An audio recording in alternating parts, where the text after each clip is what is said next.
Bueno, en primer lugar, muy agradecido por la invitación. Me hubiese gustado estar en el público escuchando esto. Y está bien que está acá igual. Y en realidad me pidieron que hiciera unas preguntas. Y me gustaría comenzar esto haciendo dos preguntas, uno para cada uno de los expositores.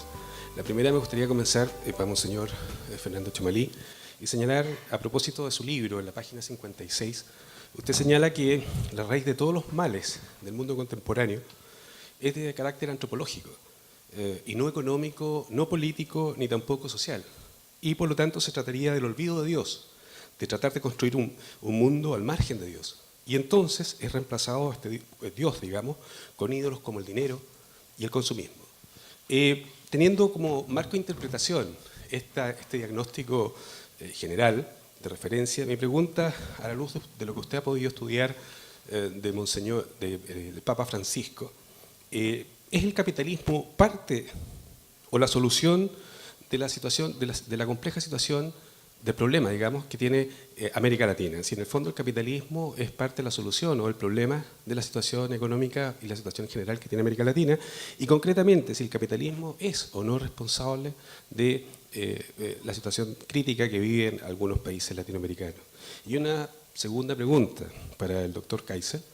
En varias oportunidades he escuchado a Monseñor Chomalí que dice en el fondo que el capitalismo es como una pista de atletismo, en que todos luchan por ser primero y se olvidan de los desvalidos, de aquellos que no pueden correr, como por ejemplo los niños por nacer, las personas de tercera edad, etc. Entonces, de algún modo compartiendo que el capitalismo es la mejor herramienta para el desarrollo, que incluso sus adversarios han acogido como instrumento, lo han acogido como instrumento de desarrollo. Y compartiendo buena parte de tu análisis, digamos, en el libro, en términos de que Francisco comete probablemente algunas omisiones en materia económica, la pregunta es cómo podemos humanizar el capitalismo, en el sentido de que es una herramienta eficaz, sin duda, pero es solo una herramienta, y las herramientas no son ni buenas ni malas, digamos, sino que lo bueno o lo malo es el uso que hacemos de las herramientas. Entonces, en ese sentido, quisiera partir por acá, digamos, si me pueden contestar estas preguntas. Bien. Bueno, la verdad que la pregunta que me hizo el profesor Colarte fue tan larga que se me olvidó, pero antes quisiera agradecer estar acá, encontrarme con Axel nuevamente, y la verdad que valoro este espacio, ¿eh? Este espacio de encuentro, de diálogo, de buscar lo que nos interesa a todos, que es la verdad, vivir en un mundo mejor, etc.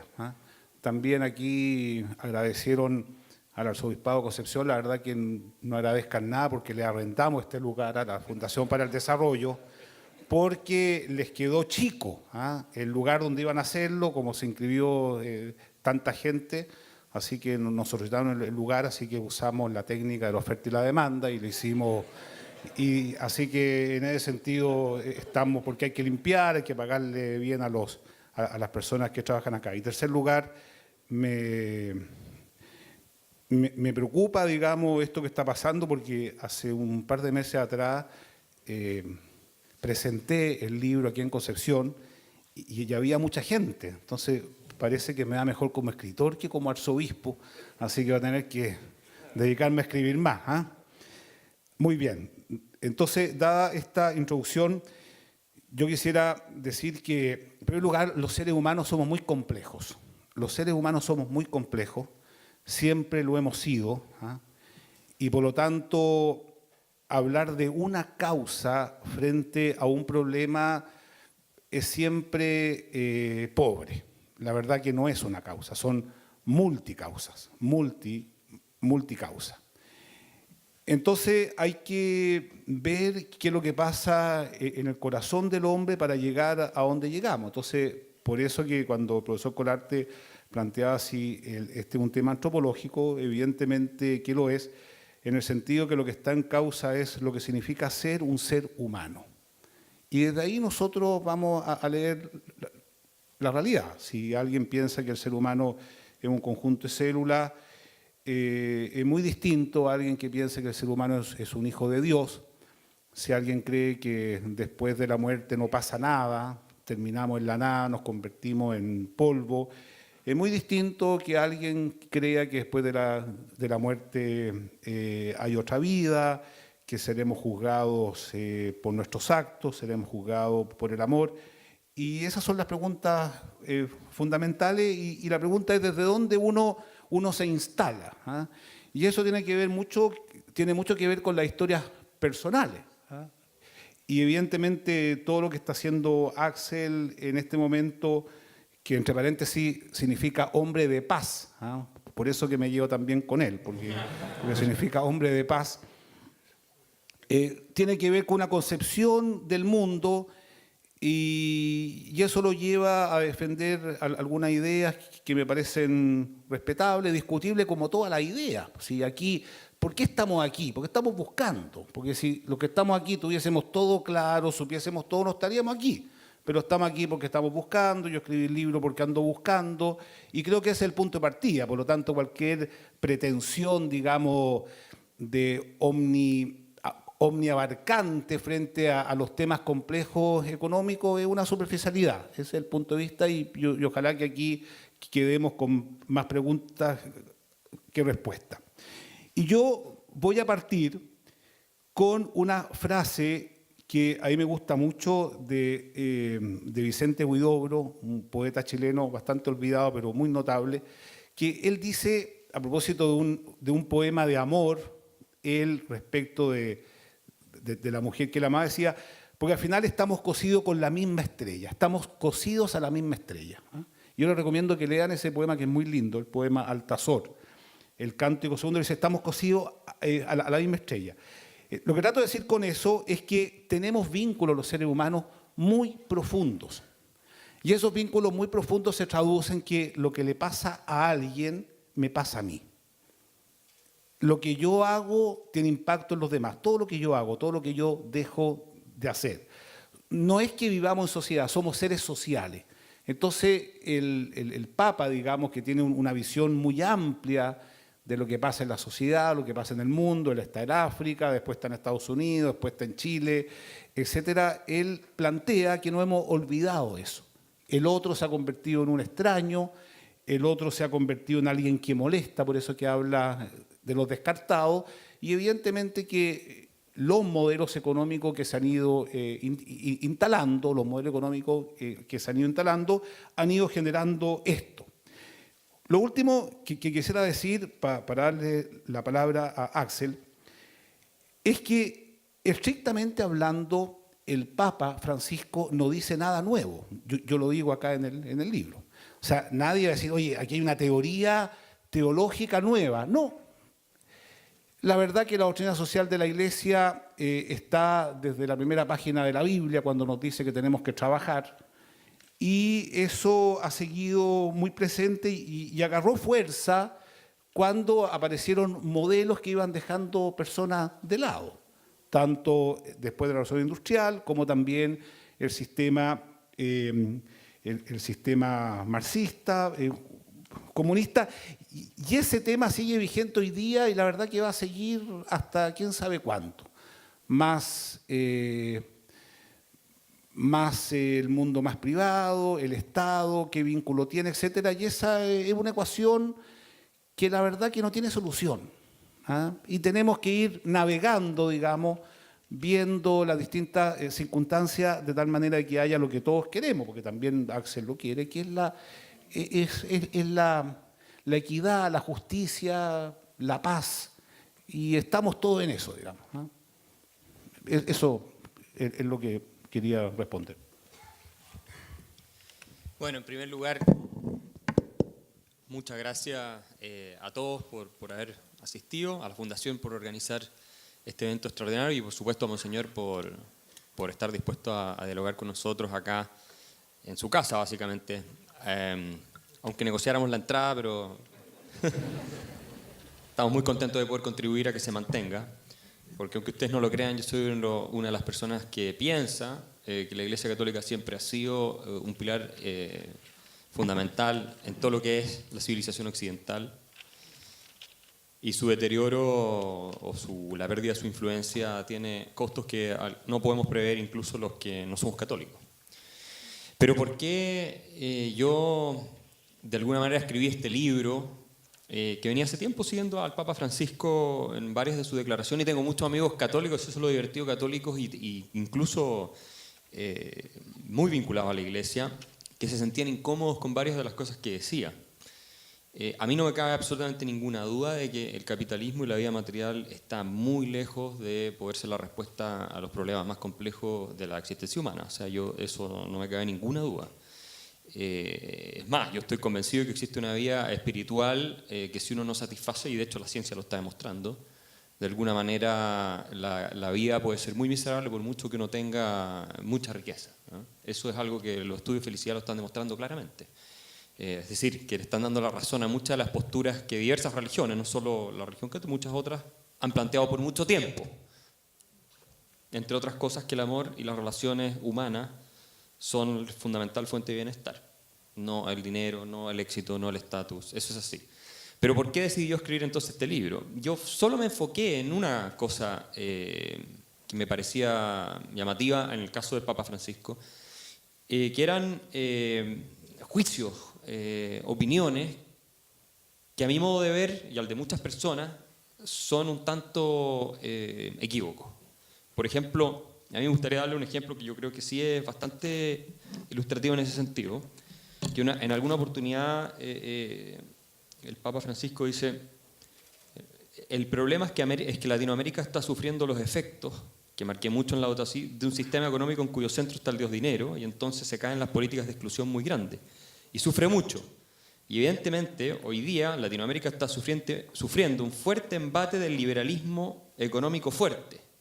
De ese que yo condeno en Evangelii Gaudium cuando digo que esta economía mata. Mata de hambre, mata de falta de cultura. La emigración no solo de África a Lampedusa o Lesbos, la emigración es también de Panamá a la frontera con México, de México con Estados Unidos. La gente mira buscando porque los sistemas liberales no dan posibilidades de trabajo y favorecen delincuencia. Esto lo dice el Papa Francisco. Entonces, cuando yo leo ese juicio, lo que me ocurre es que digo, no, esto no es así. Vamos, si uno examina los países de América Latina en los rankings de libertad económica, indicadores duros, digámoslo así, más objetivos, están todos casi todos, Chile es una excepción, Costa Rica hasta cierto punto una excepción, pero la mayoría de los países están entre los países con menos libertad económica del mundo. Venezuela es el que está el último en la lista. Y el país al que mejor le va en América Latina, en el sentido que a todos nos preocupa, que se supere la pobreza, que haya movilidad social, en fin, todas esas cosas, es Chile, que es el que tiene más libertad económica en América Latina. Y en general, los países con mayor libertad económica en el mundo son aquellos que todos admiramos: Singapur, Nueva Zelanda, Alemania, en fin, Estados Unidos, Inglaterra y así sucesivamente. Donde ciertamente hay muchos problemas. Y de índole espiritual tienen tal vez más problemas que otros países tal vez con menos niveles de desarrollo, puede ser. Pero si estamos hablando nada más, y en eso me enfoco yo, que es el tema cómo logramos que gente que muchas veces no tiene nada para comer salga adelante, que pasa cada vez menos gracias precisamente a la revolución industrial y esas cosas, pero que todavía pasa, el sistema es obviamente el libre mercado. Entonces, algunos juicios de Francisco son un poco más benevolentes con el sistema, pero en general tienen muchos que son muy duros y que si uno mira los datos dan para cuestionarlos fuertemente. Y obviamente él es una persona de mucha influencia, entonces no es como que lo diga cualquier persona, es una persona que influye en el modo de ver de mucha gente. Y a mí a veces me preocupa que se tomen los argumentos de él de manera maliciosa por parte de algunos caudillos, líderes, que de hecho algunos lo han hecho, para confundir a la opinión pública respecto a algunas cuestiones y justificar ellos políticas de populismo, intervencionismo, demagogia, que obviamente ya es la culpa de ellos hacerlo, no es la responsabilidad de Francisco, pero obviamente se agarran de cosas que él dice y uno como intelectual público puede participar aclarándolo un poco. Y solamente para concluir, si uno examina la historia de la humanidad, si uno se va al año 1800, en Europa Occidental, en Noruega, por decir un país rico, el ingreso per cápita era lo que hoy día consideramos extrema pobreza, $2 per cápita al año, no al año, al día, $2. Ese era el nivel de ingreso. Y después de la revolución industrial, eso es Europa. Después de la revolución industrial, eso sube en los países más desarrollados, que eran países muy pobres, a lo que tenemos hoy, que tienes países con ingresos per cápita de $30.000 por año y así. Entonces, el incremento en la calidad de vida ha sido innegable. Fíjese usted que los chinos tenían en el año 1950 el mismo nivel de ingreso per cápita que tenían los europeos en el año 1500. O sea, los chinos en el año 1950 tenían en promedio el mismo ingreso per cápita que los que tenían los europeos en el año 1500. Porque no se habían subido al sistema de mercado. Y hoy día, obviamente hay 500 millones de personas que han dejado atrás la pobreza. Hoy día leí un artículo en la prensa, 300 y tantos millones de chinos ya viven en las costas y en otras ciudades con ingresos superiores a los $23.000. Son un país más rico que Chile, entre comillas. Porque sabemos que China es gigante y tiene mucha gente viviendo en los campos y todo. Entonces, yo digo que no es el único camino, no es lo único que importa, pero satisfacer la necesidad material inevitablemente pasa por un sistema de mercado. Y a veces me falta eso en el análisis de Francisco. Es muy duro y sí le encuentro la razón en muchas cosas que dice en términos del espíritu y de no dejarse llevar por falso idealismo o materialismo, más que idealismo o idealismo de lo material, pero sí en términos de análisis de la superación de las dificultades más grandes, creo que se queda corto.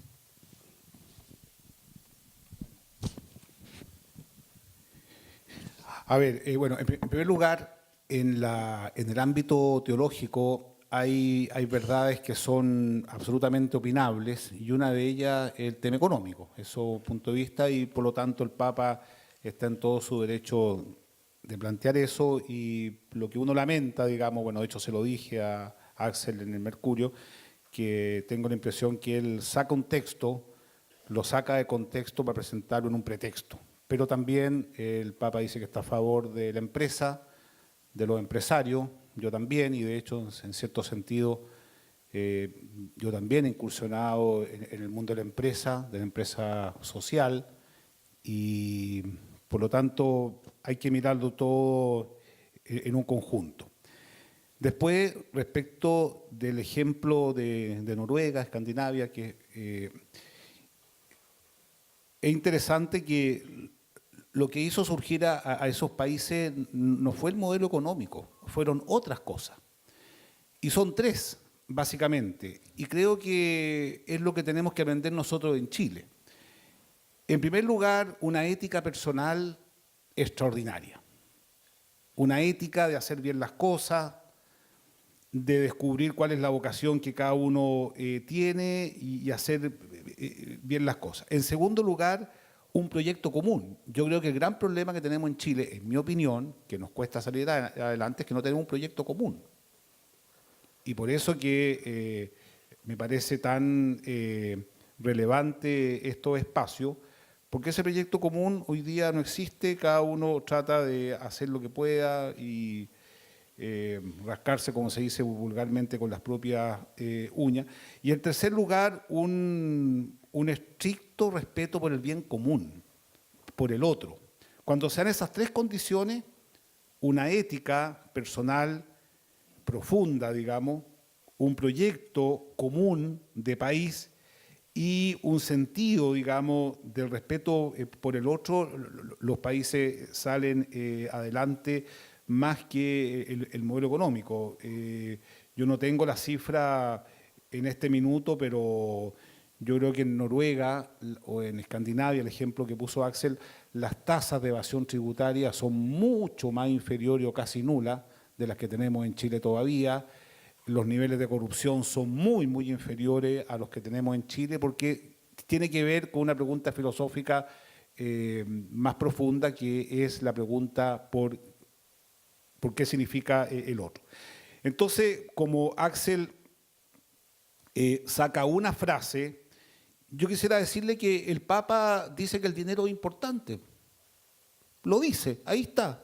Yo lo cité, ¿tú lo citaste? Sí, dice que es el estiércol del diablo. No, pero yo te puedo dar otra... Lo tengo citado. Bueno, pero yo te puedo dar otra cita que dice otra cosa. Bueno, pero es que ahí está. Bueno, él dice que el dinero es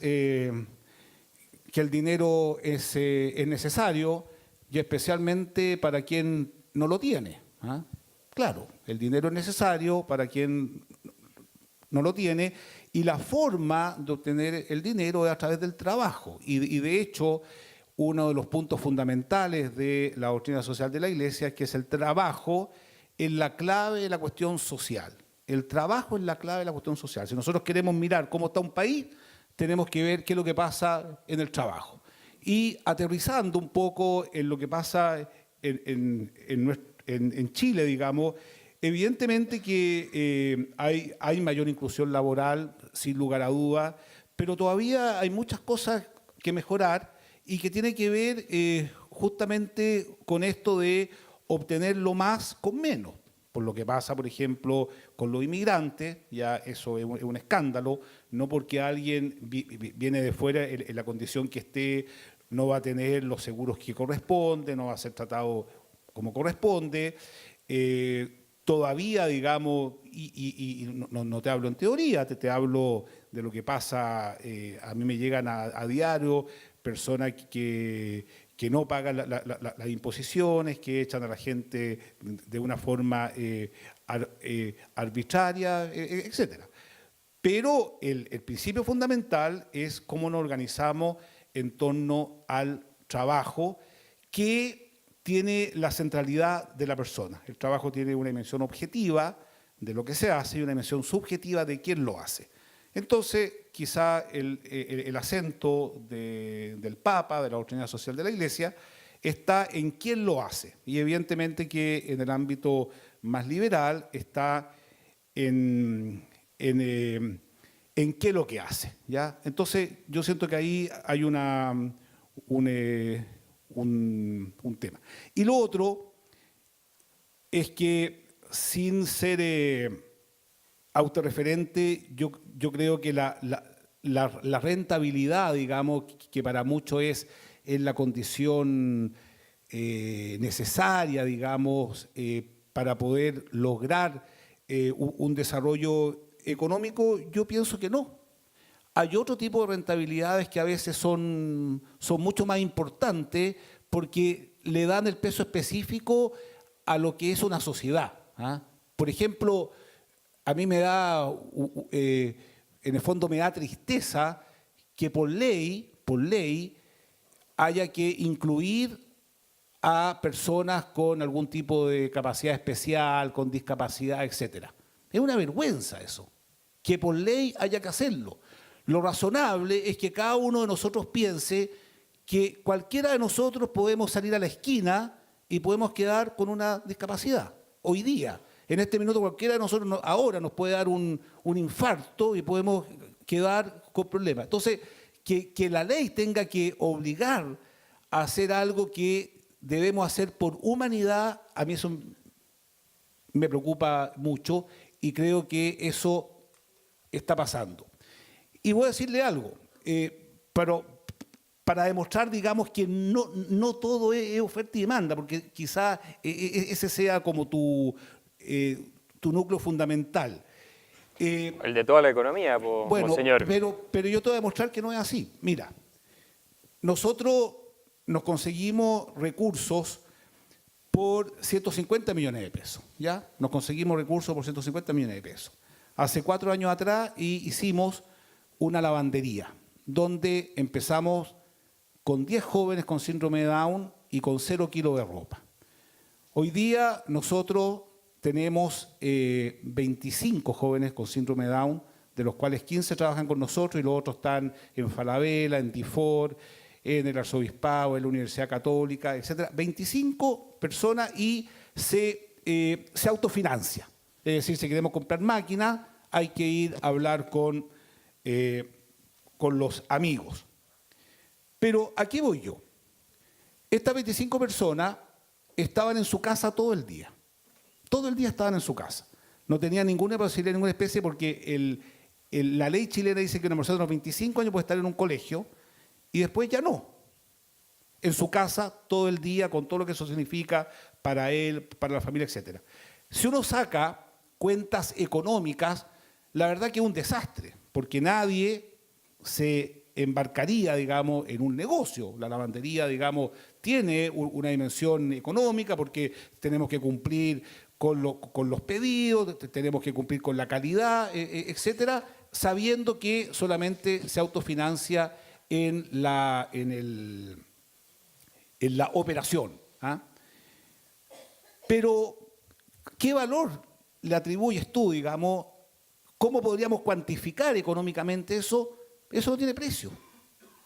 Entonces, yo siento que hay que ampliar un poco la mirada, en mi opinión, y entrar en otro tipo de categoría respecto de las personas más vulnerables. Y yo creo que ese es el llamado de fondo que hace el Papa, que ampliemos la mirada, y bueno, y de hecho yo parto en el libro haciendo esta invitación de ampliar la mirada y que no todo es económico, hay otros valores que también son fundamentales, y pienso que si yo defendí un poco, pienso que pudiste haber sido un poco más benevolente, digamos, respecto de eso. Digamos. Sí. Bueno, a ver, yo no saco de contexto nada para usar de pretexto. La verdad es que las reacciones críticas a los dichos de Francisco no solamente han venido de mi parte, sino gente de la misma Iglesia Católica. El padre Sirico, que es un sacerdote en Estados Unidos conocido por apoyar, digamos, a institutos y think tanks como la Fundación para el Progreso, entre otros, pero que es sacerdote católico, dice que el Papa Francisco no tiene idea de economía. Entonces, que por eso emite juicios como el que yo les leí. Y para que ustedes vean que el Papa en realidad habla de cosas que no tiene idea y está lamentablemente influido por doctrinas como el peronismo y visiones que son corporativistas, antimercado y reacias a reconocerle los méritos al capitalismo que tiene, tal vez más que algunos anteriores y tal vez menos que otros anteriores. Yo diría que más que todos los anteriores. Al menos algunos académicos en Estados Unidos, también católicos, dicen que es el Papa más duro que ha habido con el mercado. Yo lo tengo todo citado en el libro, si estas no son palabras mías. Y tengo además la prensa internacional. El Spiegel en Alemania dijo que este es el Papa más de izquierda que existió en la historia de la Iglesia Católica. Y que a veces usa el lenguaje de un revolucionario de izquierda. Eso dice el Spiegel, que es un diario de izquierda, de los más importantes que existen en el mundo occidental. Después tenemos The Guardian también diciendo en Inglaterra que Papa es el nuevo héroe de la izquierda mundial, por tipo de juicios que le emite en este sentido. Lo mismo pasa con el Washington Post, que dice que el Papa Francisco no se puede entender sin Perón. Ustedes que conocen la historia argentina saben quién fue Juan Domingo Perón. Y así suma y sigue, el New York Times, la misma historia. Entonces vean ustedes lo que dijo el diario El País de Uruguay a la cita que yo les acabo de leer. Esto es una editorial del diario El País de Uruguay, que es un país socialdemócrata. ¿Cómo le contesta el diario El País de Uruguay en una editorial? O sea, esto no es una columna de opinión, es una posición oficial del diario. Después de la cita que yo les digo cuando el Papa sostiene que el gran problema de América Latina es el liberalismo económico. Yo no sé cómo puedo haber descontextualizado eso. O sea, él dice eso. Yo no lo saqué a ningún contexto, a menos que el Papa entienda por libertad económica todo lo contrario a lo que entendemos quienes estudiamos un poquito más este tema. El diario El País dice, ¿en qué planeta vive el Papa para pensar que el problema de América Latina, pululada y hundida por el socialismo del siglo XXI y sus aliados más timoratos, sufre los efectos del liberalismo económico? ¿Cómo puede agarrárselas con el liberalismo cuando calla frente a la flagrante violación de derechos humanos en Venezuela? Miren, bueno, ese es otro tema, no quiero entrar en eso porque ahí también se le ha hecho varias críticas al Papa. Y después sí, en estas y otras declaraciones, el Papa, por tanto, se mezclan varias cosas. La primera es que muestra no tener idea de lo que está hablando, ni respecto a la ciencia económica, ni respecto a la situación de América Latina. Ojo, estas no son mis palabras. Esto lo hice en una editorial del diario El País de Uruguay, que es el diario más importante de Uruguay, país vecino de Argentina, que conocen al Papa desde hace mucho tiempo, que fue, ustedes saben, obviamente hizo su carrera en Argentina y terminó en Buenos Aires antes de irse a Roma. Y así, los países más prósperos, más justos, etcétera, sigue el argumento. Entonces, este tipo de reacciones, monseñor, no son mías. Este tipo de reacciones, yo tampoco sería tan duro de partida. Yo no tengo ninguna frase mía así de dura en el libro respecto a las posiciones de Francisco. Pero es que él se mete en patas de caballo cuando hace afirmaciones que no son efectivas. Y no solamente es esa. Michael Nowak, yo supongo que merece los respetos, monseñor, intelectuales de la comunidad católica en general, que un teólogo católico falleció hace poco tiempo atrás, de los más importantes que ha habido, era cercano a Juan Pablo II, sostiene él, yo lo tengo citado, que Francisco no tiene una buena teoría acerca de cómo superar la pobreza. Y cuando Francisco va a Estados Unidos, Michael Nowak dice, ojalá que no venga a repetir las cosas que he dicho en otros lados acá. Porque la verdad es que él dice cosas que no son efectivas. Eso lo dice Michael Nowak, no lo dice Axel Kaiser. Entonces, a menos de que todos estemos equivocados, monseñor, y que todos lo estemos sacando de contexto, hay algo ahí de liviandad en los juicios que hace el Papa, de falta de conocimiento sobre las cosas de las que él está hablando. Cuando habla de economía, no me quiero meter en otros temas, estoy hablando solamente cuando hablo de economía. Y por lo demás, monseñor, efectivamente es verdad lo que dice usted en el sentido de que la ética del trabajo, la cohesión y la comunidad son factores fundamentales para reducir los costos de transacción. La economía lo tiene estudiado y por lo tanto facilitar el progreso económico. Pero la realidad de las cosas, y todos los economistas están de acuerdo hoy, es que el tremendo aumento explosivo del ingreso per cápita en el mundo, que no solamente fue en Noruega y Suecia, por lo demás, fue en todo Occidente, incluyendo obviamente países como España, incluyendo obviamente países más latinos, países de América Latina, algunos países de África, que es el continente más rezagado, y gran parte de Asia, tiene que ver con haber abrazado el sistema de economía de mercado o capitalismo. Más, menos, pero tiene que ver con eso. Y ahí no hay nadie, es decir, yo cito un economista famoso de la India, Deepak Lal, que es profesor de UCLA, que dice eso, no soy yo el que lo está diciendo tampoco.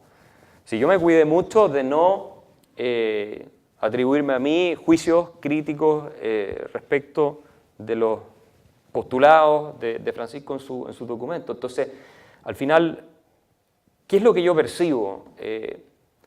Yo percibo que sí, hay una preocupación legítima, yo le reconozco al Papa que sí hay una preocupación legítima por la pobreza, pero que su diagnóstico está equivocado y está influido por doctrinas que hemos conocido históricamente en América Latina. Tuvimos toda la teoría de la sustitución de importación, a veces da la impresión que hay algo de eso, tuvimos a la CEPAL, tuvimos un montón de teorías que fueron muy destructivas y todos los economistas serios están de acuerdo en eso respecto de crear oportunidades para los pobres. Y sobre la lavandería, me parece fantástico, obviamente que eso no se puede cuantificar en dinero, pero si no existieran los empresarios que están ganándose dinero para poder financiar esto, o la gente que ayudó contribuyendo para que se pueda desarrollar a cabo el proyecto de la lavandería, que es entiendo hasta cierto punto con intenciones económicas de ser autosustentable, pero tiene algo de componente filantrópico detrás. Entonces no se podría hacer. De hecho, los países más filantrópicos del mundo, donde existe más gente... ¿Saben ustedes cuál es el país más filantrópico del planeta? Donde la gente destina más recursos de su bolsillo y destina más horas de su tiempo a trabajar por los demás. Estados Unidos. Lo tiene el ranking del World Giving Index. Ahora, claro, es una sociedad muy religiosa. No nos olvidemos de eso. Pero es también la sociedad más capitalista del planeta. En términos de que a veces caen en el exceso, es cosa de ver los productos culturales, Hollywood y todo, que a uno le parecen casi de mal gusto, cómo se endiosa un poco todo este estilo de vida muy, digamos, ostentoso muchas veces, ¿no? Pero entonces no veo yo una relación entre que un país pueda ser muy capitalista, muy desarrollado y muy avanzado, y que se pierda el espíritu de solidaridad. De hecho, Chile es el país con el sector terciario más desarrollado de América Latina. Nosotros los chilenos, a pesar de tener pésimas leyes de donación, porque Chile tiene muy mala ley de donaciones, o la podría mejorar bastante, somos bastante generosos en relación a otros contextos donde también hay menos recursos, además. Entonces, si no creas los recursos, ¿qué vas a donar? ¿Cómo sobrevives si nosotros estuviéramos viviendo en un país muy pobre? Si fuéramos Haití, que a propósito por eso la gente se viene a Chile, porque acá es el país más desarrollado. En Haití esto no pasa, y probablemente el proyecto sería más difícil de llevar a cabo porque no habría una comunidad a la cual acceder, y que yo celebro, por supuesto, y soy muy defensor de la filantropía, porque creo que genera más felicidad y es más genuina regalar el dinero que ganárselo.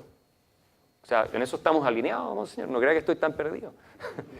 Pero es que es cierto, esto es una cosa espiritual que es muy profunda. Yo lo único que estoy hablando es de los mecanismos. ¿Cómo lo hacemos para que todos avancen y tengamos mejores oportunidades y ojalá haya poca pobreza o no exista la pobreza? Pero siempre puede haber la pobreza de espíritu, que es otro problema. Y ahí, de eso yo no me atrevo demasiado a hablar. Esa es la tarea de Monseñor. Esa es la tarea de la Iglesia, combatir la pobreza del espíritu. Yo de lo único que hablo es de un poco del tema más material, económico, que todos estamos de acuerdo que queremos un mínimo, ojalá que bajo el cual nadie caiga. Eso es todo. Respecto al otro desafío, que es mucho más difícil, es mucho más complejo, ahí están los grandes expertos, ahí está el Papa Francisco, ahí está la Iglesia y ahí están las otras religiones que pueden darnos las respuestas, porque obviamente un sistema como el capitalista, que está diseñado para crear recursos y que se funda, sí, en una serie de virtudes, porque hay que decirlo, es verdad lo que dice Monseñor, si es que no hay confianza, si es que la gente se está engañando todo el tiempo, todo el sistema tampoco funciona. O sea, requiere un tejido ético que lo sostenga, y eso es lo que Diri McCloskey argumentaba en muchos de sus libros. Bueno, ese sistema es el que yo estoy intentando de alguna manera explicar y aclarar malos entendidos o errores directamente como los que comete, lamentablemente, aunque de manera entendible tal vez, el mismo Papa Francisco, que reconoce, él mismo ha reconocido que tampoco es un experto en economía, entonces también hay que darle el beneficio de la duda en estas cosas. Dos cosas. Uno, la doctrina social de la Iglesia, que agarró su corpus, digamos, desde la Rerum Novarum y ahí en adelante, y especialmente con el Papa Juan Pablo II, que vivió, digamos, en carne propia el comunismo. Hay una incompatibilidad absolutamente entre una visión cristiana del mundo, entre una relación profunda de Dios creador y salvador con un materialismo ya sea teórico o práctico. Por lo tanto, no me parece justo, no me parece razonable que Axel hable, digamos, del Papa con una persona de izquierda. Lo que sí entiendo, digamos, es que Axel, en el fondo, digamos, asocia la izquierda a la búsqueda de la justicia social, etc. Pero la verdad que ese debiese ser un patrimonio de toda la humanidad. Debiese ser un patrimonio de todo ser humano, esta búsqueda sincera. Así que yo eso lo descarto, creo que es un juicio que habría que analizarlo con más fuerza. Uno. En segundo lugar, a mí no me parece, o sea, y esto con todo el respeto del mundo, si para esto son estas tribunas, yo creo que hacer un juicio del Papa Francisco, viendo lo que dicen las editoriales, los diarios, las revistas, yo creo que no es llegar al corazón de su pensamiento. O sea, yo también podría agarrar editoriales, diarios, etcétera, para, en el fondo, avalar, digamos, lo que yo pienso. A mí me parecería que es mucho más razonable que diga, mira, yo pienso esto, no tienes para qué ir a Uruguay ni al Spiegel, etcétera. Pienso yo creo que detrás de lo que plantea el Papa hay una experiencia muy profunda de dolor, de injusticia, que él la ve en carne propia y por lo tanto lo muestra al mundo y efectivamente él dice, dice la verdad que todo lo que estoy diciendo acá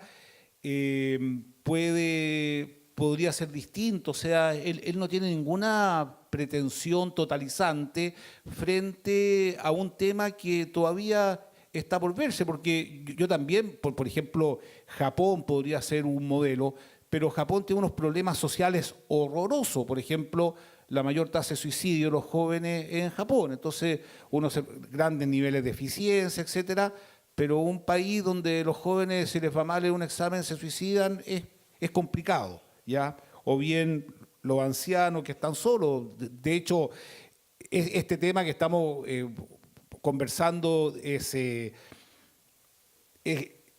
grato, por así decirlo, pero sería bueno que un día, por ejemplo, nos juntáramos para conversar sobre los ancianos, los adultos mayores, que no hay que ir muy lejos para darse cuenta que están tremendamente solos. Entonces sería interesante ver si hay una relación entre el sistema económico y la soledad de los ancianos, ¿ya? Lo más probable de todo así que no, pero yo creo que sí. No sé. ¿Ya? Pero habría que verlo, o sea, habría que verlo, pero ancianos, digamos, que los abandonan, que los dejan, y es un tema, o sea, la economía es parte de la sociedad, pero no es todo el conjunto de la sociedad y por lo tanto no se puede mirar como algo en sí mismo. Y lo otro que quisiera decir, que hay que ser cuidadoso con las apreciaciones. Por ejemplo, Axel dice, mira, el Papa no ha dicho una palabra sobre Venezuela. Tú no sabes eso. Tú no sabes. No, yo no dije eso. Eso fue el diario del País de Uruguay. Bueno, pero el diario del País de Uruguay, pero a ver, el diario del País de Uruguay sabe las reuniones que tuvo el Papa, con quién las tuvo, o sea, quizá hay cientos de llamadas telefónicas, cientos de encuentros que no tienen por qué ser públicos. O sea, no sé si me explico, o sea, tú no puedes hacer una afirmación así porque no sabemos. O sea, lo que trato de decir, digamos, que no, él puede tener conversaciones a otro nivel, en el fondo, respecto de eso, y yo creo que habría que ser muy insensato, ¿ya? Viendo la situación que acontece allá, viendo cómo llegan los venezolanos aquí, no decir que algo no están dando bien. Entonces, lanzar, digamos, porque una editorial dijo que prácticamente que el Papa está de acuerdo con la situación que vemos en Venezuela, a mí no me parece eso, pero tampoco lo quiero defender al Papa porque él se defiende solo. Pero vamos al tema económico, porque eso fue un poco lo que nos trajo acá.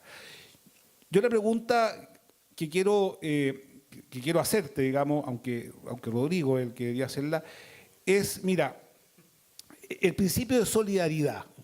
¿Cómo ves tú el principio de solidaridad? El principio de subsidiariedad, por ejemplo. Hasta le paso el micrófono para que se explaye.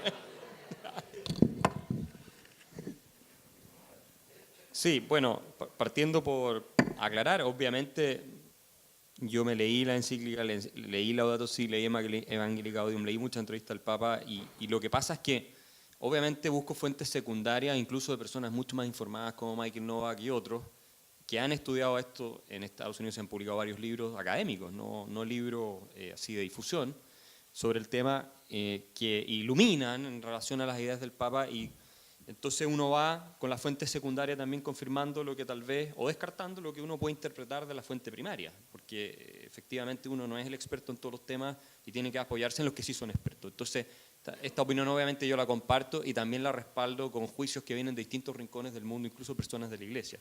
No es solamente mía, y lo van a poder ver en el libro. Ahora, sobre la solidaridad, yo siempre he pensado que la solidaridad es un acto que refleja lo mejor del espíritu humano y que por lo tanto tiene que ser voluntario por definición. Si es forzado, deja de ser solidaridad. Entonces, a mí me parece, muchas veces en la discusión pública se confunde como, mira, vamos a subir los impuestos, entonces vamos a redistribuir más y entonces somos más solidarios. No me parece que eso sea solidaridad. A mí me parece que eso es desligarse de la responsabilidad individual que tiene cada uno de ayudar al prójimo, especialmente al que sufre, al que es necesitado, a sobreponerse, y yo en parte lo hago, no crean que no, a sobreponerse de los problemas que tiene, digamos, ayudarlo con los problemas que tiene. Pero eso es solidaridad. Si yo voy y digo, gobierno, súbale los impuestos a los ricos, chuta que soy solidario, yo creo que cuando llegues, digamos, al cielo no me van a decir, oye, ¿fuiste solidario? Sí, pedí que subieran mucho los impuestos. No es la forma de ser solidario. Entonces, como yo creo que la solidaridad es una virtud, es una cualidad del espíritu humano, no puede ser, primero, delegada, tiene que ser ejercida por la persona, por cada uno de nosotros, y en segundo lugar, no puede ser transfiriéndole el costo a un tercero, ni por la fuerza, porque los impuestos son coacción al final. Yo puedo decir, o sea, quitémosle más impuestos a la gente que está acá, y a todos ustedes les subo los impuestos. Y yo digo, ay, que soy solidario, entonces soy la presidenta Bachelet, y digo, chuta que fui solidaria, le quité todos estos impuestos a los empresarios para redistribuirlos. No, eso no es ser solidario. Entonces, si realmente creemos en que vamos a ayudar al prójimo, ayudémoslo y pongamos nosotros el pellejo en el juego.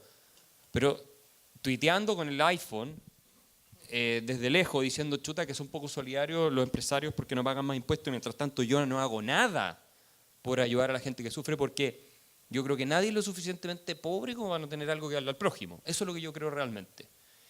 Y muchos de los que hablan de solidaridad tienen incluso medios para poder ayudar y no lo hacen.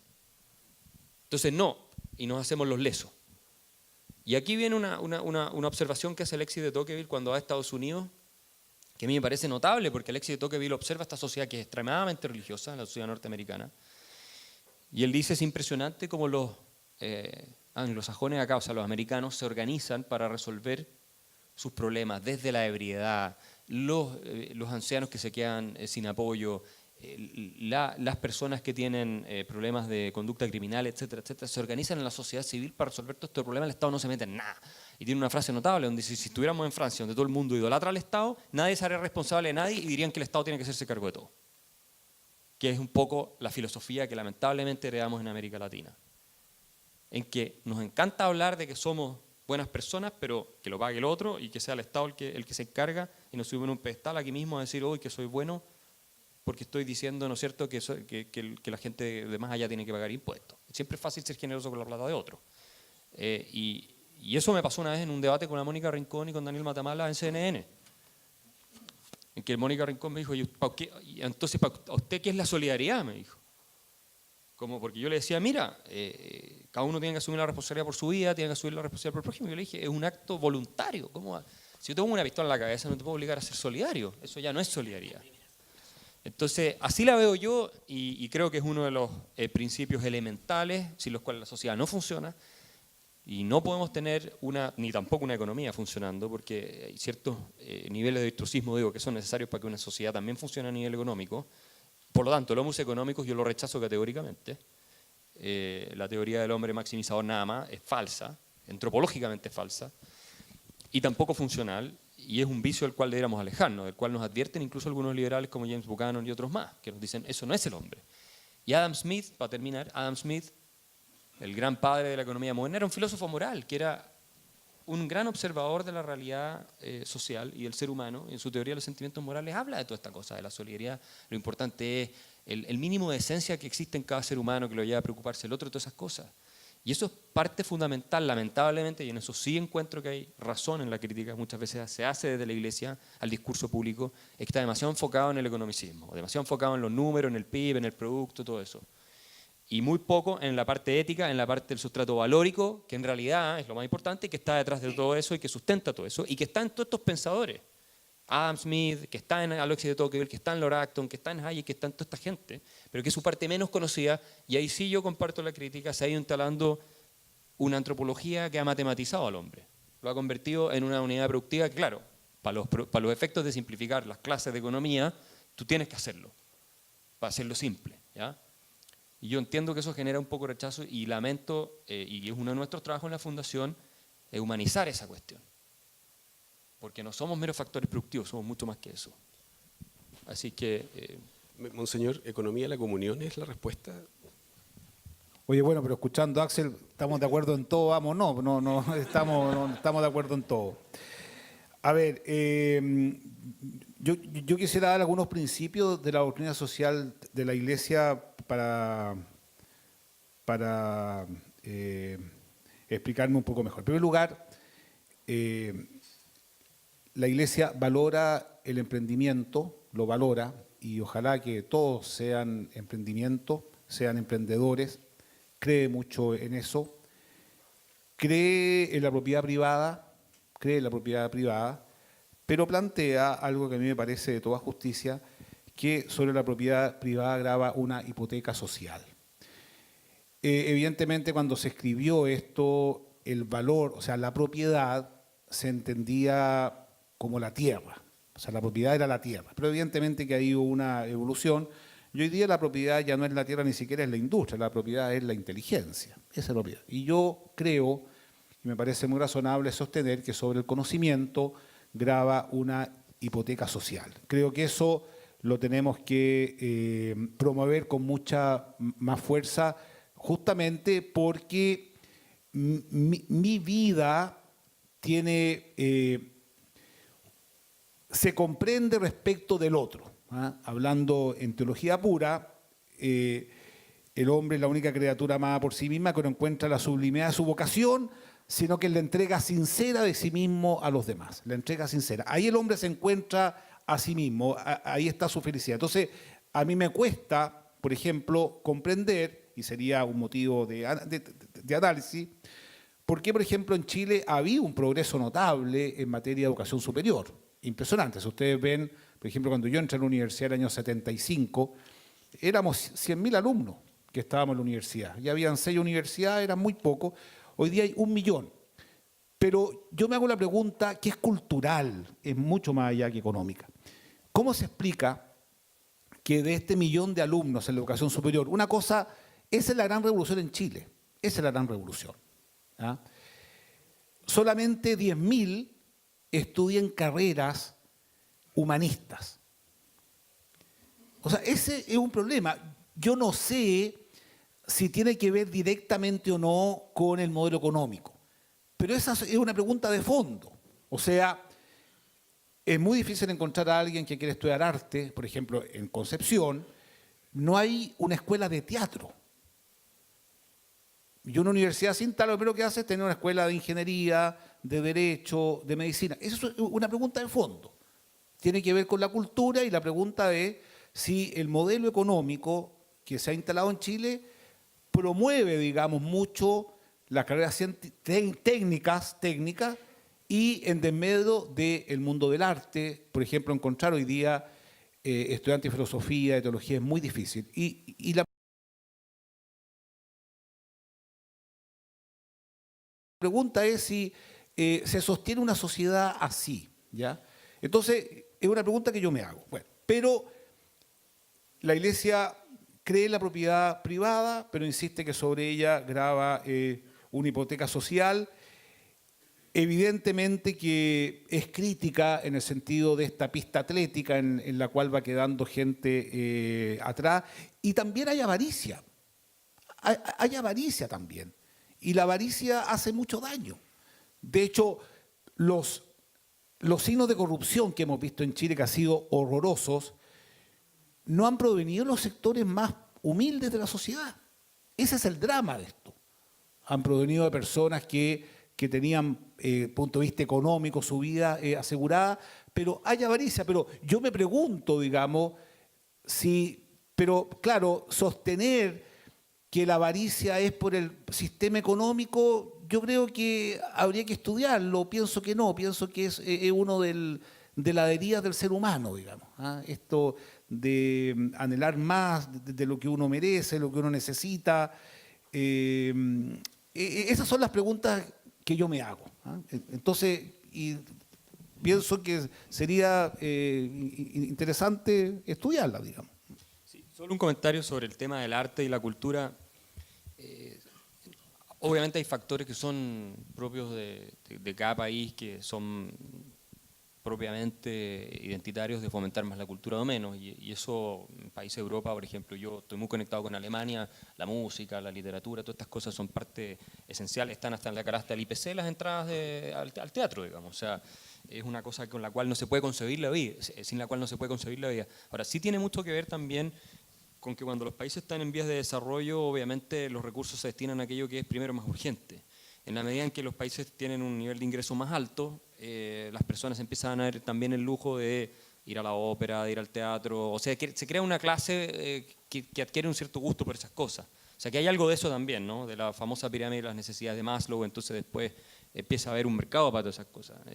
Cuando uno está peleando por el fin de mes, es difícil, y especialmente en países en desarrollo que no tienen esa tradición, que sí la tienen mucho más en Europa, es difícil que se desarrolle. Ahora, en Estados Unidos, por ejemplo, claro, hay masas muy grandes de gente que no van y no consumen cultura a pesar de poder hacerlo, pero hay otros grupos que sí. Yo estuve recién en Chicago y la vida cultural que hay ahí es impresionante. Igual ustedes los que han estado en Estados Unidos pueden verlo en las ciudades más grandes.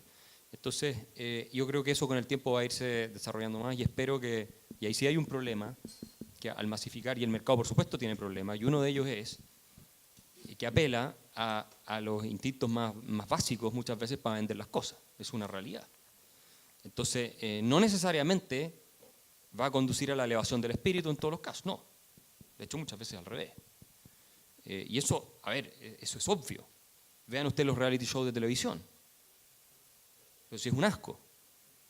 Eso yo creo que no eleva el espíritu. Yo preferiría muchas veces hacer, y en ese sentido la educación es muy importante, difundir las cosas importantes, una sociedad en la cual la gente esté más interesada en ir al teatro o ir a la ópera o qué sé yo, incluso a veces no son ni tan caras las entradas, que estar viendo eso o estar pegado todo el día al celular viendo chismes por Facebook o por Instagram.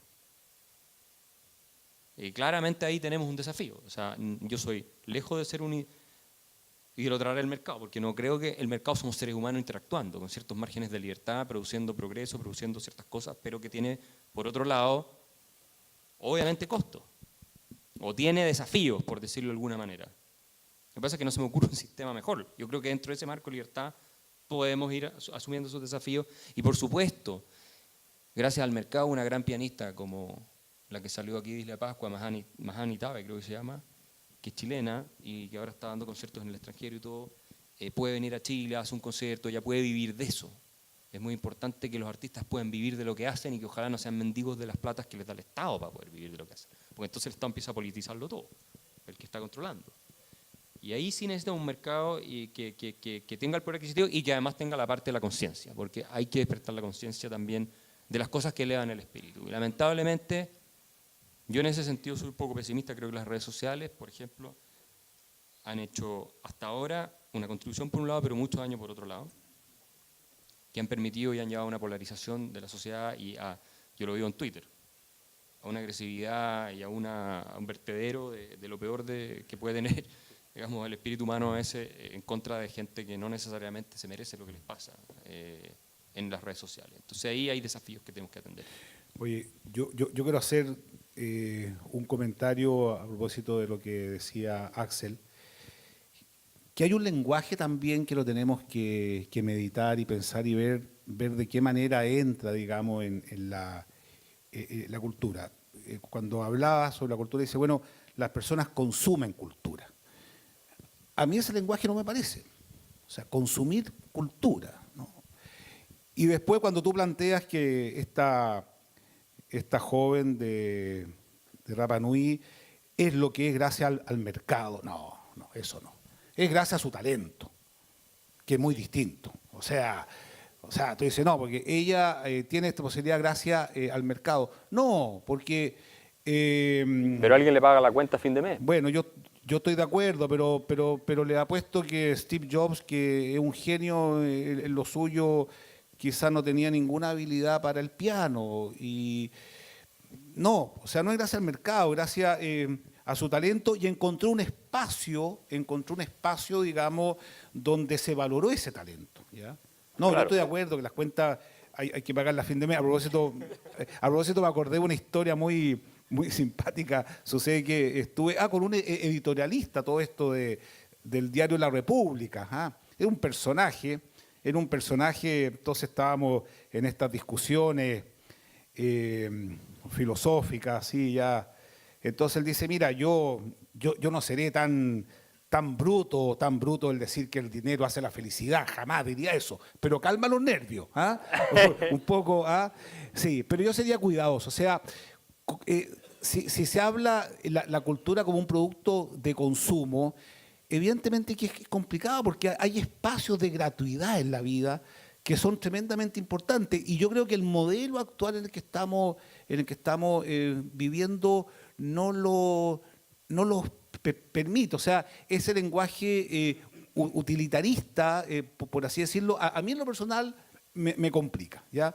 Entonces, yo creo que los sistemas económicos tenemos que ir buscando. Ahora, yo he visto un cambio muy interesante en el mundo empresarial, porque lo que yo he percibido estos últimos años, que hay una conciencia mucho más grande del impacto social que tiene la empresa. Yo creo que eso es una cosa que hay que valorar, y creo que hay más conciencia también de que hay un problema serio con la justicia distributiva. Y de hecho, Benedicto XVI, le recomiendo que lean Caritas in Veritate, él se extiende mucho sobre el tema de la justicia. Y dice que actualmente hay una mayor o una mejor justicia conmutativa, ¿ya?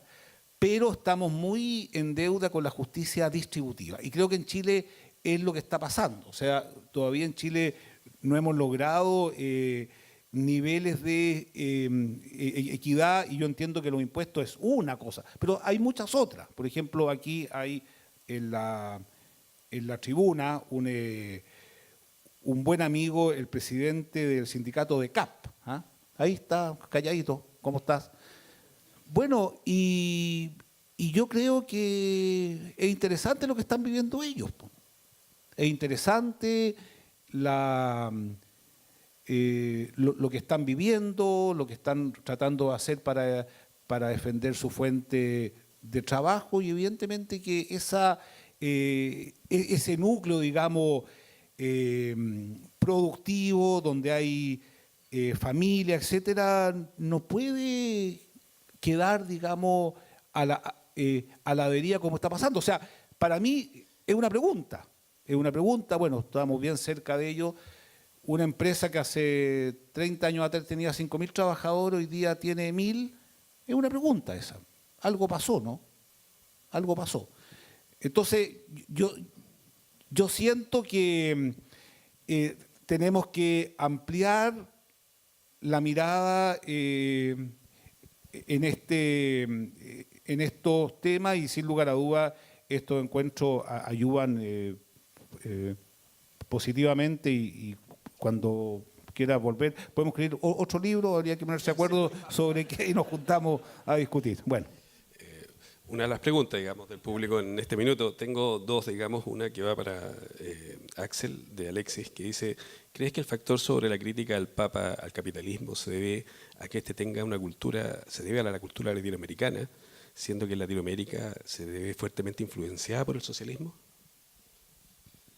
Esa es la tesis de varias personas que han analizado las palabras de él. Bueno, él vive en Argentina, hay que entenderlo en el contexto cultural en el cual él crece. El peronismo fue muy influyente sobre él y su familia.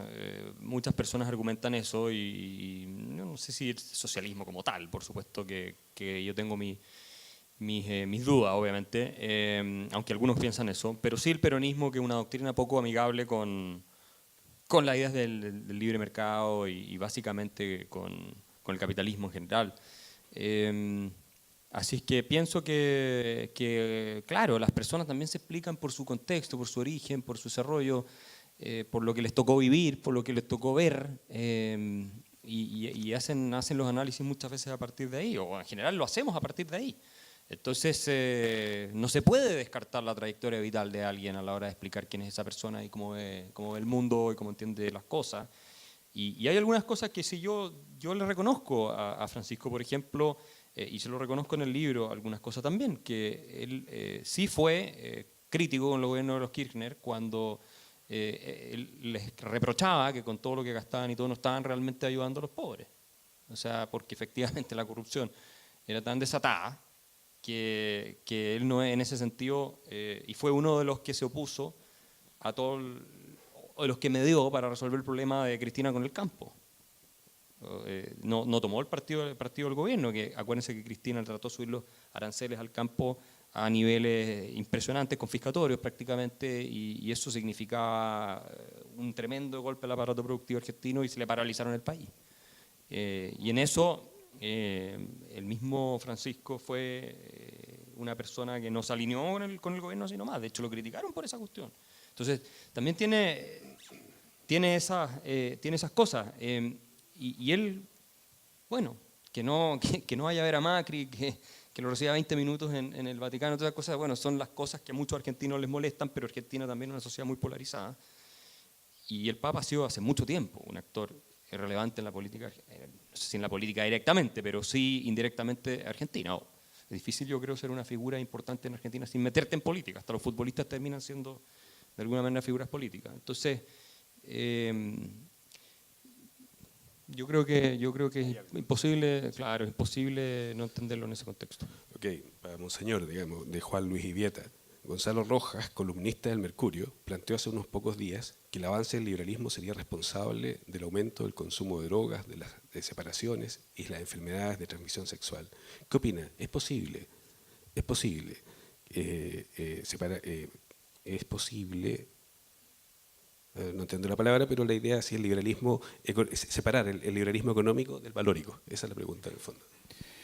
A ver, hay una trilogía que está muy mal avenida, especialmente en el Occidente, que es la libertad, la verdad y el bien. Lamentablemente cada una va por su lado y eso nos ha traído muchos males. Yo creo que el drama del siglo XXI desde el punto de vista intelectual, y de hecho lo dijo Benedicto XVI, es que hay un gran escepticismo frente a la posibilidad de conocer la verdad, y hay un gran escepticismo respecto de que la verdad existe, de que las cosas son lo que son independiente de cómo yo las vea. hay una tendencia muy fuerte a la autonomía entendida como autorreferencialidad, en el sentido que el emerger de la subjetividad se convierte en el valor absoluto, en desmedro de verdades objetivas que están en la cosa, en el objeto, como dicen los latinos, en la res, ¿ya? Y eso, evidentemente, que ha traído muchos problemas, en el sentido que no se puede decir nada porque todo es cuestionable, y lo peor, en mi opinión, es que los parlamentos en general se han convertido en notarios de los gustos personales, justamente porque tampoco se han puesto de acuerdo sobre el tema antropológico, si hay verdades que son anteriores a uno. Por ejemplo, hoy día la dignidad del ser humano es anterior al Estado, es anterior a las ideas, a la ideología, es anterior a todo. Una dignidad que debe ser respetada absolutamente. En segundo lugar, el derecho a profesar una fe. Esas son, en el fondo, verdades anteriores a lo que uno pueda pensar o creer. Entonces, si entendemos el liberalismo en ese sentido, o sea, desarraigado de la verdad, evidentemente que es fuente de muchos males. Pero también hay otra cosa que a mí me parece importante en este tema, pero quizás porque son preguntas que yo me hago, que quede claro aquí. Yo no vengo a dar una cátedra sobre lo que es vivir, porque también soy bastante atormentado, digamos, como ser humano. Es la pregunta por el sentido de la vida. Yo creo que el tema de la droga, el tema del alcohol, el tema de la promiscuidad sexual es una respuesta a la ausencia del sentido de la vida. Y yo creo que a nosotros nos educan mucho a pasarlo bien, nos educan mucho a competir. Yo por ejemplo, provengo, lo digo sin vergüenza, si las cosas son lo que son, yo provengo de una familia muy competitiva. ¿Ah? O sea, a mí me educaron, a competir de cabro chico, hasta que me di cuenta que no tenía ningún sentido y que era mucho mejor compartir. Y si tengo un minuto les puedo contar cómo me di cuenta. Entonces, claro, cuando uno logra encontrarle el sentido a la vida, se pregunta por su propia persona. Y son las preguntas que han estado arraigadas en el ser humano desde siempre.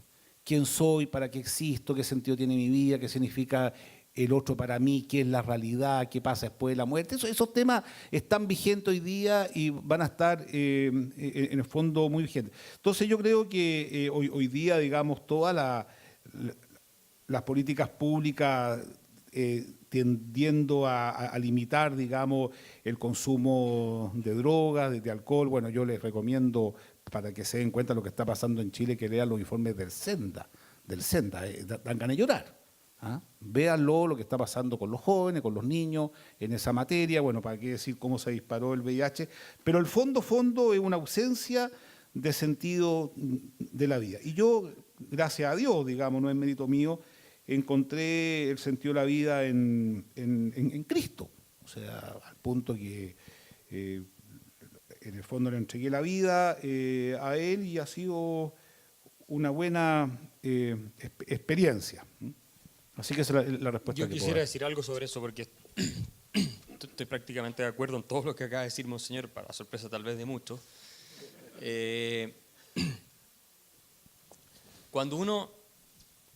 Yo no soy religioso, no soy católico ciertamente, y sin embargo he estado estudiando y reflexionando y leyendo muchas otras cosas científicas, y algunos psiquiatras o psicólogos famosos como Carl Jung y otros, que no dejan ninguna duda respecto de que existe una verdad en ciertas cosas. ¿Ah? Y no me refiero solamente a que las leyes de gravedad de la física.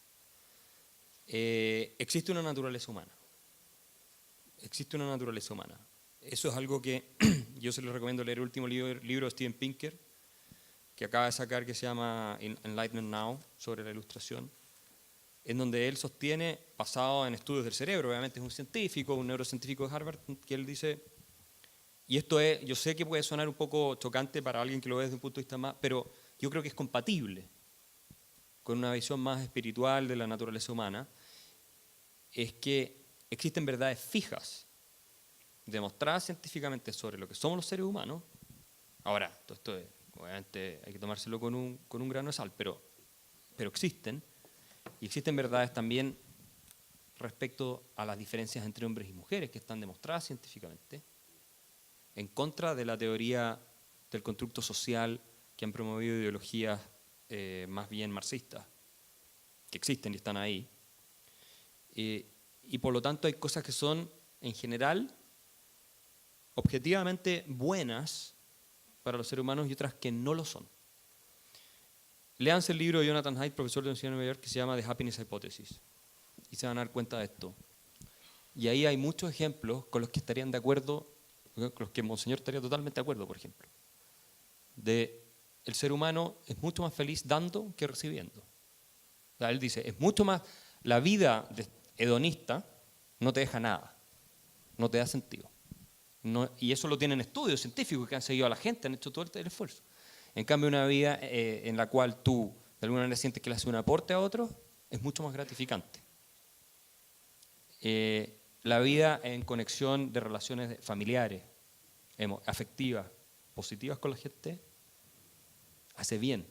Se ven los efectos fisiológicos. En el cerebro de la gente se ve. La vida solitaria, en general, siempre puede haber excepciones, pero en general la vida solitaria o en la persecución del estatus solamente, de la cosa del ego, te destruye, te hace infeliz, te amarga. Estas cosas son verdad.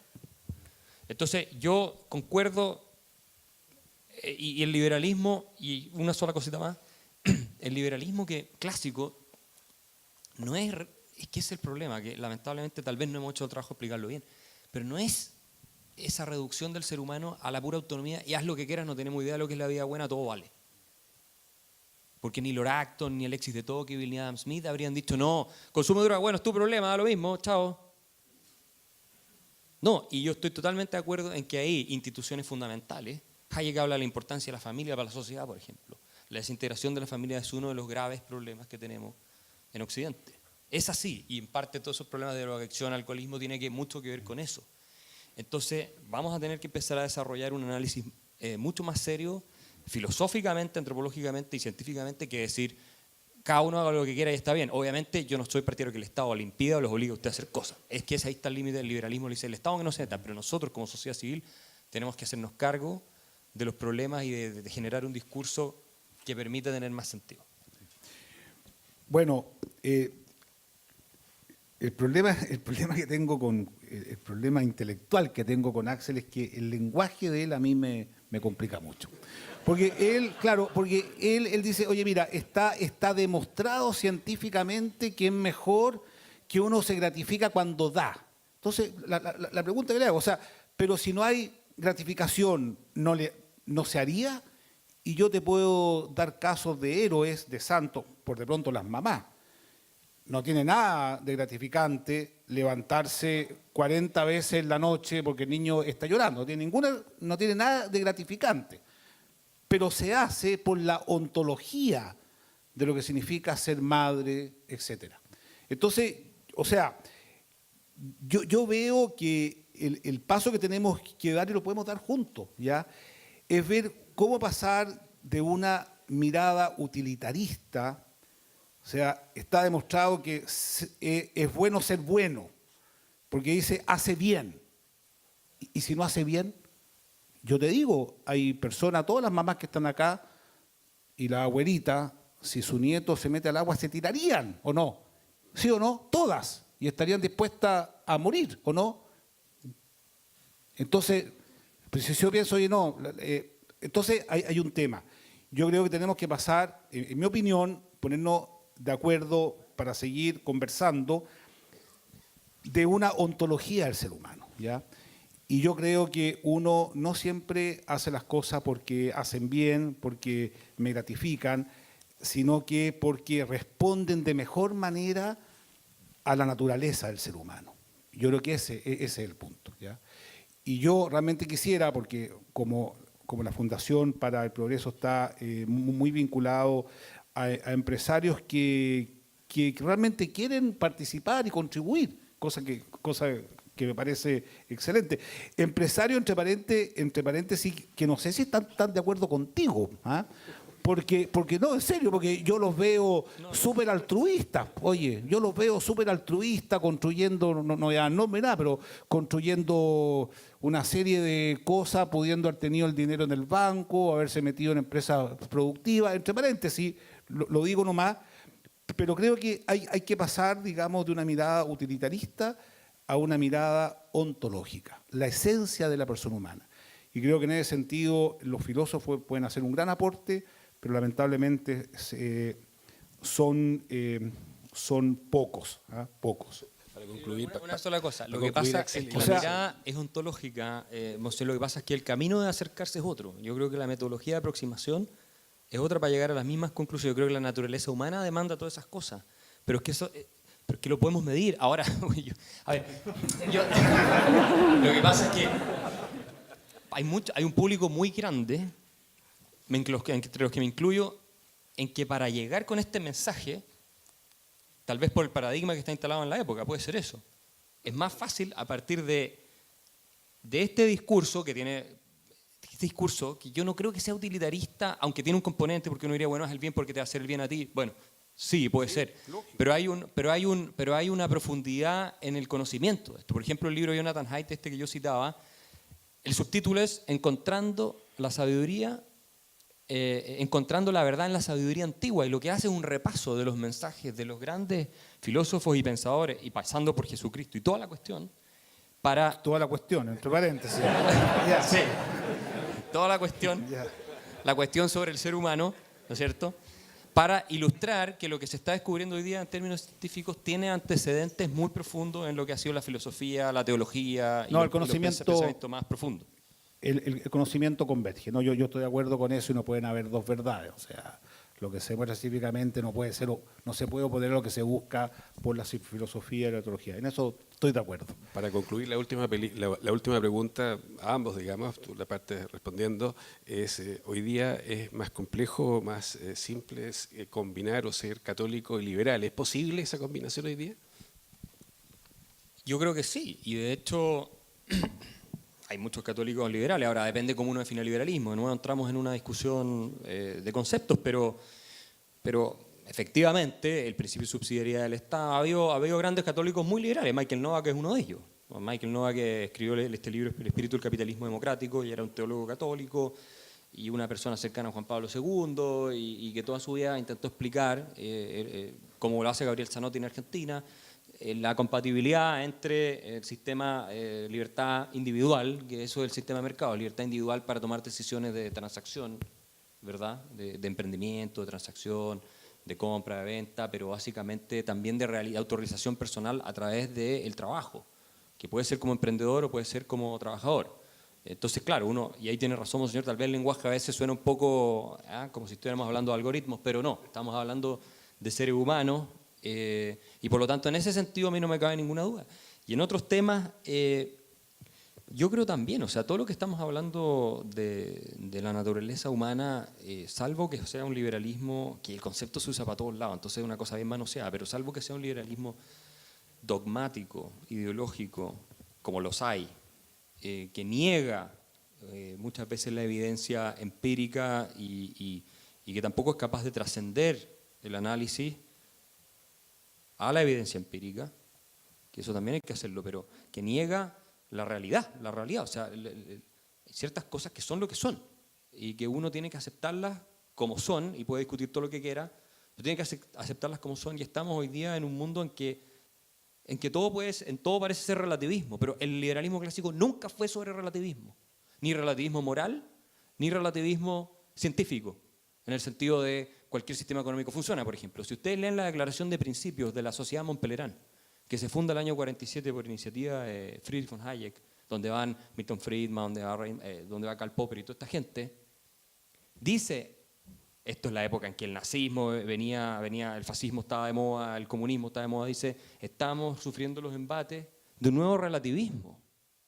O sea, el relativismo no es compatible con la sociedad libre. Porque el relativismo moral lo que indica es todo vale, po.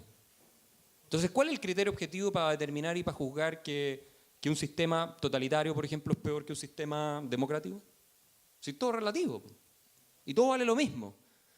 Y hablando de la belleza y el bien también, todo es lo mismo, que es lo que hoy día vemos con el discurso posmoderno en las obras de arte, y entonces cualquiera es artista. Entonces, la cloaca que puso Duchamp en uno de los museos, o el water que puso un urinario en realidad, diciendo que en realidad el arte es cualquier cosa que la galería diga que es arte. No, es que no es así.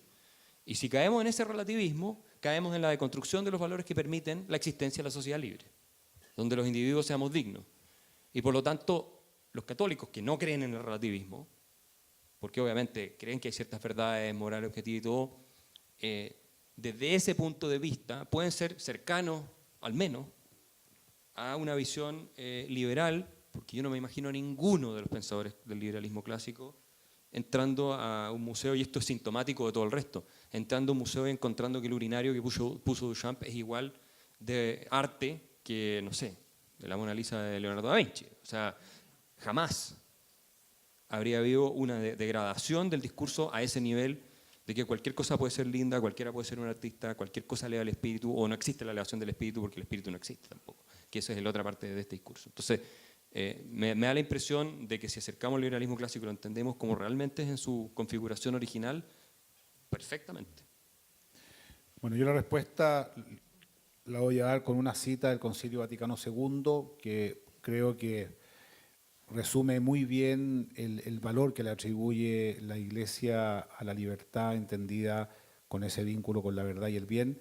La libertad, dice, es el signo eminente de la dignidad del ser humano, y creo que nuestra educación tiene que ir en la línea de hacernos personas auténticamente libres, de tener capacidad de decidir según el bien y la verdad. Y la otra frase, la otra enseñanza que me parece muy notable porque apela a la responsabilidad personal, cuando se postula que no hay nada más personal que el mérito y la culpa, ¿no?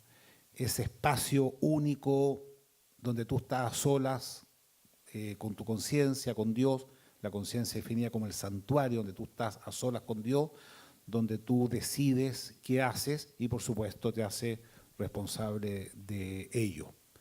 Y por supuesto que en el contexto de la gracia divina que siempre sale a nuestro encuentro. Bueno, yo ya un poco tarde quiero agradecer, la verdad que siempre es un gusto encontrarnos con Axel, y yo les pediría que a todos que sigamos fomentando estos debates. Yo creo que nos hace mucha falta ser capaz de decirnos las cosas con verdad, con franqueza, con respeto en lo que nos interesa, que es la búsqueda del bien común, que es lo que nos anima a todos, ¿eh? Poder salir a la calle tranquilos. Creo que eso tiene que ver con el bien común y surge de estos encuentros. Muchas gracias. Yo me sumo también.